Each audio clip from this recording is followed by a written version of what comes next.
নবীর একটা আদর্শের কারণে জান্নাতে যাবে। সিরত মানি আদর্শ। আর এটা আমরা কদমে কদমে মুহতাজ।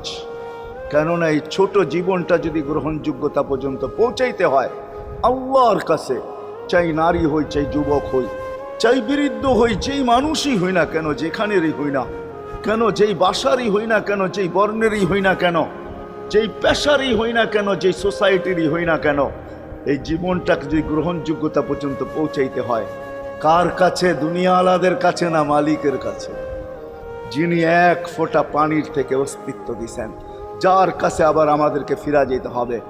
পালানের কোনো সুযোগ নাই। এই জন্যই কোরআন আমাদেরকে বোঝায় আইনাল মাফার। আল্লাহ বলতেছে কোথায় ভাগবে তুমি, বলো কোথায় ভাগবে?